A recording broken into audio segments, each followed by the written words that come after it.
देखिए निसंदेह जो पूरे विगत एक महीने से जो घटनाक्रम रहा, लेकिन घाटशिला आने के बाद फिलहाल परिस्थितियां सामान्य हैं। पहला दिन जब हम घाटशिला में आए तो शायद वो ढालभूमगढ़ का इलाका था। पिछले बार 8,000 वोट मिले थे, इस बार मार्जिन क्या है, क्या सोचे हैं?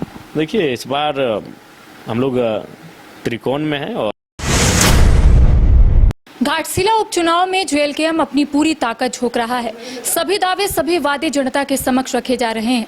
आखिर इस बार मुद्दे क्या है, आज इसी को हम समझने की कोशिश करेंगे। हमारे साथ जेएलकेएम के सुप्रीमो सर डुमरी विधायक जयराम महतो मौजूद है। बातचीत करते हैं कि इस बार मुकाबला कैसा लग रहा है, पहले ये जानेंगे हम।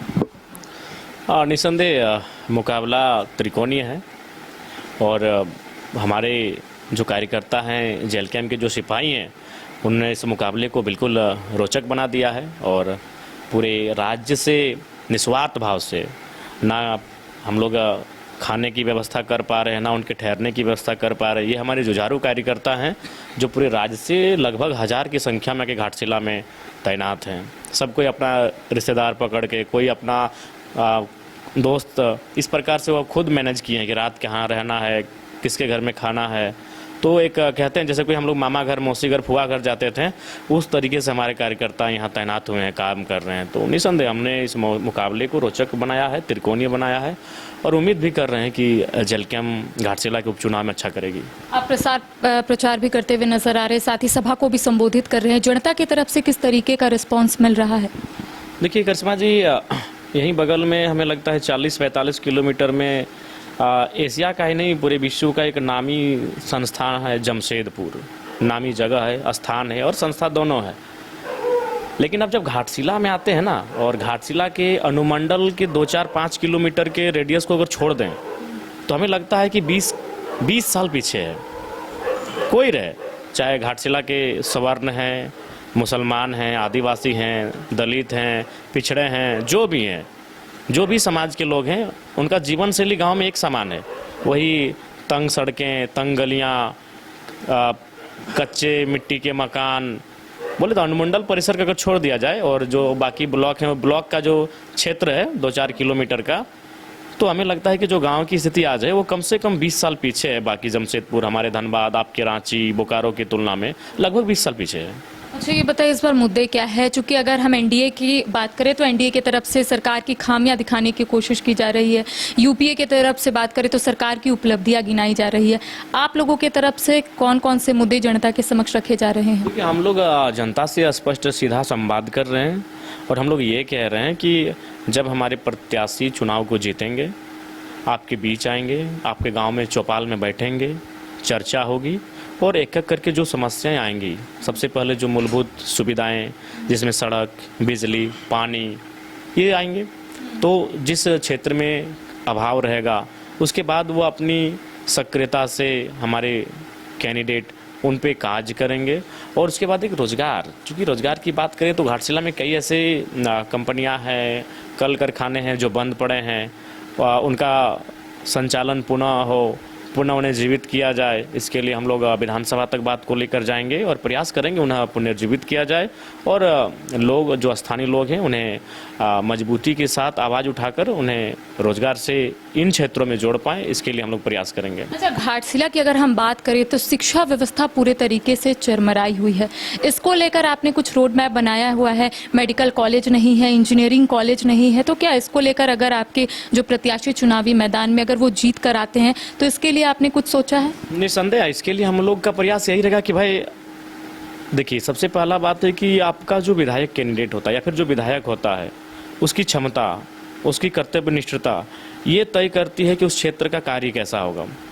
देखिए, खजाना पड़ा हुआ है, वो कितना सामर्थ्य रखता है, कितना क्षमता रखता है और अपने क्षमता से रांची से जाकर उन चीज़ों को वो घाटशिला लेकर आता है, ये उसकी कार्यशैली पे निर्भर करता है। तो हम उम्मीद करते हैं कि हमारे प्रत्याशी पढ़े लिखे हैं, वो कोचिंग का संचालन करते हैं, लाइब्रेरी का संचालन कर रहे हैं, एमएससी और बीएड हैं, तो शिक्षा को अनुभव करते हैं और शिक्षा को जानते हैं कि शिक्षा के ना होने से क्या परिस्थितियां हो सकती हैं। तो उस दिशा में हम लोग बिल्कुल सक्रिय रहेंगे और अपनी ओर से एड़ी चोटी एक करेंगे कि घाटशिला क्षेत्र में बेहतर शिक्षा की व्यवस्था को बहाल किया जाए।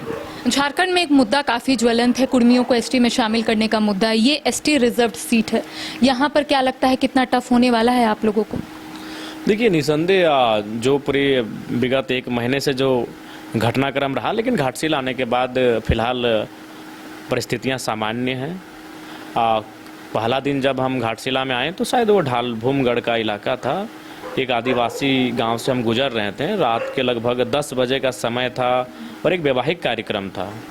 तो उन्होंने खुद रोका, उन्होंने अपने घर लेके गए, जो रीति रिवाज से पाँव धोने का रिवाज है, पाँव धोएं, फिर नृत्य करने का आग्रह किया। हम लोगों ने भी नृत्य किया, जबकि वो शुद्ध रूप से संथालों का गांव था और उनके चेहरे पे हंसी थी, उमंग था और हमसे मिलने की एक उत्सुकता थी। तो इसका मतलब है कि कुछ लोग जहर घोलने का कार्य कर रहे हैं। बाकी ना वहाँ हमारा निमंत्रण था और ना ही कोई कार्यक्रम था, बस वो रास्ते में हम लोग क्रॉस कर रहे थे। तो फिर उन्होंने बड़े उत्सुकता के साथ गाड़ी को रोका, पूछा कि जयराम महतो हैं, डुमरी विधायक? तो फिर बोला कि नहीं नहीं, ऐसा मत, ऐसे आप कैसे हमारे गांव से होकर पार हो जाइएगा, आइए हमारे घर प्रवेश करिए। फिर वो घर तक लेकर गए हैं।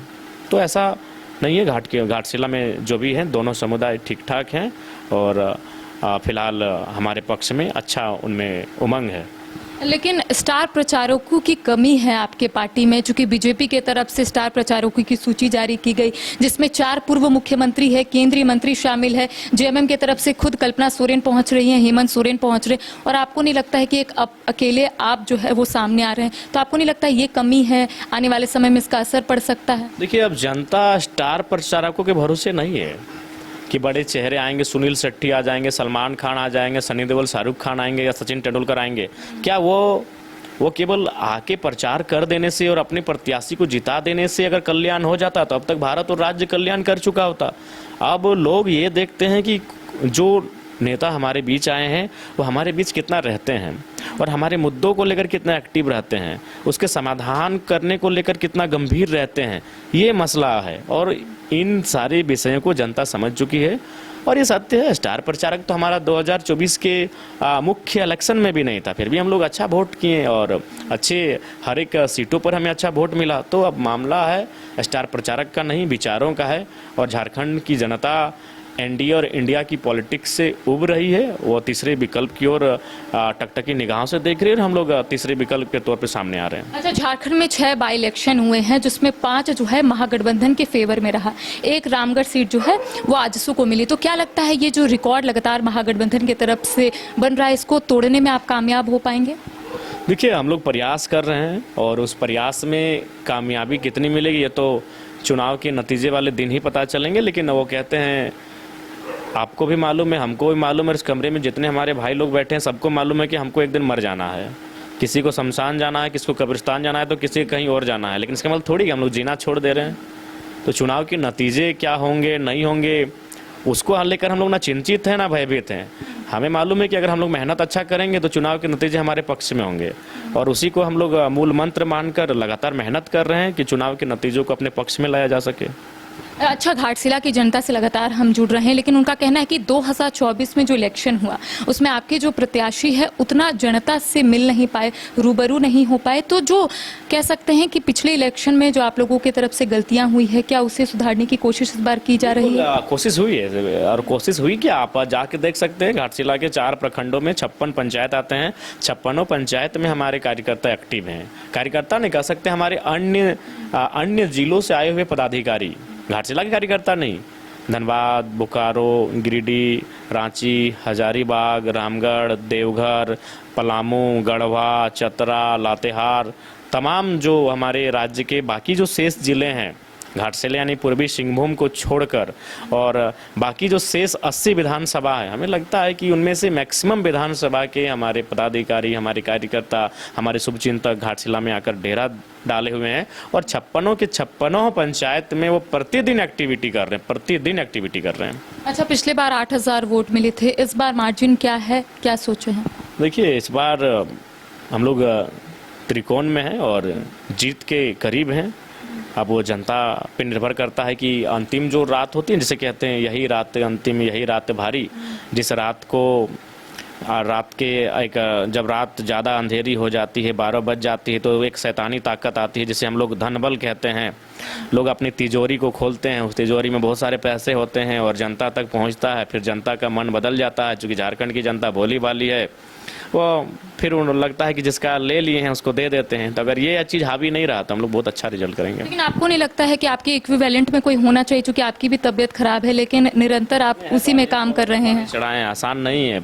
9 घंटा का यात्रा था पटना का, 9 घंटा जाना, और ऐसा नहीं कि वहाँ जाके बैठे गप किए, चाय पिए, रोड शो किए। तो रोड शो बहुत टफ होता है और लोगों से मिलना, लगातार भीड़ का सामना करना, फिर 9 घंटा सफ़र करके घर आए। और घर आए क्या, फिर अगला दिन पुरुलिया आए, बिहार बंगाल, फिर अगला दिन रांची झारखंड, फिर रांची होते हुए घाटशिला। तो ये तो स्वाभाविक है। आज मेरा पूरा दिन भर मेरा बेकार हो गया। आज मूसाबनी ब्लॉक में लगभग 15 जगह मेरा कार्यक्रम था, आज नहीं कर पाए। आज दिन भर हम बेड में पड़े रहे हैं। आज मेरा इलाज हुआ, अभी थोड़ा सा ठीक लग रहा है। नहीं है, बहुत सारे हमारे योग्य पदाधिकारी हैं जो अपने विचारों से सामर्थ्य रखते हैं जनता को अपनी ओर आकर्षित करने का, तो वो कर रहे हैं अच्छा काम। आपकी लोकप्रियता अलग है, तो आपको नहीं लगता आपके इक्विवेलेंट में कोई होना चाहिए ताकि अगर आपकी तबीयत खराब हो तो वो संभाल सके? नहीं, संभाल रहे हैं, मिलके तो संभाल ही रहे हैं। जहाँ आज हम नहीं गए वहाँ हमारे बहुत सारे साथी गए हैं और चीज़ों को मैनेज किए। आखिरी सवाल रहेगा, घाटशिला की जनता के लिए क्या संदेश? देखिए, घाटशिला की जनता के लिए यही संदेश रहेगा कि भारत की जो राजनीति है, मोदी जी ने उसे आस्था की राजनीति बना दिया और हेमंत जी ने आंसुओं की राजनीति बना दिया है। ना आस्था से किसी का पेट भरेगा, ना आंसुओं से पेट भरेगा। पेट भरेगा मुद्दों पे काम करके, मुद्दों पे बात करके। तो घाटशिला का चुनाव में आप उनका सपोर्ट करें जो मुद्दों के समाधान की बात करते हैं, जो मुद्दों पे बात करते हैं, शिक्षा, स्वास्थ्य, रोजगार, बिजली, सड़क, पानी, इन सब विषयों पे बात करते हैं, आप उनको वोट करें। आंसुओं से ना भला होगा, ना आस्था से। आस्था व्यक्तिगत है, आंसू जो है आपका वो भी व्यक्तिगत है कि आपको पीड़ा है तो आंसू आपके आएंगे ही, और आंसू सबको आते हैं। आस्था भी सबकी है, लेकिन वो व्यक्तिगत विषय हैं, उन्हें राजनीति से कनेक्ट ना होने दें, नहीं तो फिर वही होगा। मोदी जी ने आस्था के नाम पर वोट लेना शुरू किया है, हेमंत जी ने आंसुओं के नाम पर वोट लेना शुरू कर दिया है। तो ऐसे में फिर लोकतंत्र की गरिमा कहीं ना कहीं उचित नहीं, लोकतंत्र की जो गरिमा है उस पर ठेस पहुंचेगी। इसीलिए हम लोग एक नई तरीके से राजनीति करने आए हैं और कर ही रहे हैं। आज मैं एक नया विधायक हूँ, अपनी 75% सैलरी डोनेट कर रहा हूँ। अभी तक जितना हमें लगता है 150 से 200 के बच्चों को मैं फी भर चुका हूँ, चाहे उनका ट्यूशन फी हो, जो भी हो, एडमिशन फी हो, या फिर उन्हें उपहार देना हो, मतलब पुरस्कार देना हो। तो एक नया विधायक होकर हम एक नया परिपाटी सेट कर रहे हैं। तो ऐसे लिए अगर नए विधायक आएंगे तो राजनीति की एक गरिमा भी बनेगी। तो इसलिए मेरा मानना है, और मुख्यमंत्री जी तो बिल्कुल, वो मुख्यमंत्री जी का मैं व्यक्तिगत शत्रु किसी का नहीं हूँ। अगर हेमंत सोरेन का नाम मेरे सामने कोई लेंगे तो बिल्कुल मैं भी उनके साथ साधारण और पेश आऊँगा, लेकिन वो एक कर्तव्य में है, मुख्यमंत्री हैं। आप जाके बरहेट का ही देखें, बरहेट को, नेमरा को कौन भूला होगा। आज ठीक है, आज नेमरा के लोग कुछ नहीं कह रहे हैं, उनमें सुखबुगाहट नहीं है, वो बोलना नहीं चाहते हैं, लेकिन आज 2 साल बाद बोले या 4 साल बाद बोले, लोग बोलेंगे कि आज जब वहाँ जो उनके खेतों में जब आपने देखा होगा कवर करके रोड बना दिया गया गुरुजी के शमशान तक जाने के, मैंने उनकी चिता तक जाने के लिए, तो वहाँ लोगों का खेत जब ये किया गया तो सुने सबको शांत रहने के लिए पैसे दिए गए। आप मुख्यमंत्री देखिए, मुख्यमंत्री एक अच्छे इंसान हो सकते हैं, लेकिन मुख्यमंत्री का जो पद उनको मिला है उसमें उनको पास विजन नहीं है। अगर विजन होता तो आज गुरुजी के देहांत के बाद नेमरा को जो उपहार मिला या नेमरा ने जो तरक्की किया, ये उनके मुख्यमंत्री रहते और उनके जीवित रहते ये क्या हो जाना चाहिए था। अब बरहट को जाके देखिए, हमें लगता है कितना पिछड़ा हो, कितने गांव पिछड़े होंगे। तो इसका मतलब है मुख्यमंत्री जी अपने परिवार की पॉलिटिक्स से बिल्कुल बाहर नहीं आ पा रहे हैं, अपने निजी प्रॉपर्टी के विषय से बिल्कुल वो बाहर नहीं आ पा रहे हैं। और मैं तो बार बार कहता हूँ, मैंने अपने भाषणों में भी धनबाद के एक नेता का जिक्र किया, इसलिए नाम इसलिए मैंने लिया कि वो ये चुनाव कोल्हान में हो रहा है। जब धनबाद में होता तो हमें नाम लेने से भी कोई परहेज नहीं है। उनको सुप्रीम कोर्ट ने एक नोटिस दिया है, और क्या है उसमें कि उन पे आरोप लगाया है कि 40,000 करोड़ का संपत्ति है। अगर मान के चलिए 40,000 करोड़ को अगर 10-10 लाख रुपए में भी बांट दें तो लगभग 4 लाख लोगों को हम बांट सकते हैं। तो अगर 4 लाख लोगों को हम बांट सकते हैं तो एक परिवार में अगर 5 लोग रहते हैं तो 20 लाख, यानी 20 लाख लोग जिस धन से जीवन यापन करेंगे वह एक नेता के पास है। ये मैं जस्ट एग्जांपल दे रहा हूँ। यानी अगर झारखंड की आबादी को आज के डेट में अधिकतम मान ले 4 करोड़ है, अब कितनी है ना वो एग्जैक्ट कोई नहीं जानता है, तो 20 से 25 नेता पर्याप्त हैं कि आज झारखंड को बैठा के खाना खिला सकते हैं। इसका मतलब है हमारा राज्य गरीब नहीं है, गरीब बनाया जा रहा है। तो इसलिए मैं जनता से यही कहूँगा कि अब उस पॉलिटिक्स से अगर आप दूर नहीं हो पाएंगे तो फिर राज्य की उन्नति होगी ना देश की उन्नति होगी। इसलिए उस पॉलिटिक्स से आप दूर होइए। जितना दूर हो पाएंगे आप उस पॉलिटिक्स से जो कुछ लोगों के हाथों में जाके सीमित हो जा रही है, पूंजीपतियों के हाथों में जाके सीमित हो जा रही है, उस पॉलिटिक्स से दूर होना है। तो इस बार जेलकेम और नए युवा राजनीति करने के लिए आ रहे हैं, जो नई सोच के साथ आ रहे हैं, नए तरीके के साथ आ रहे हैं, उनको समर्थन करें, ढेर सारा प्यार दुलार देने का।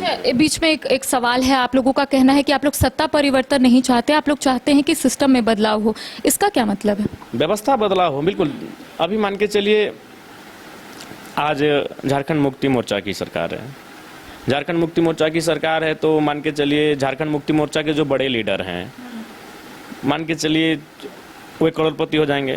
कल को भारतीय जनता पार्टी की सरकार आई तो उनके जो बड़े लीडर हैं वो करोड़पति हो जाएंगे।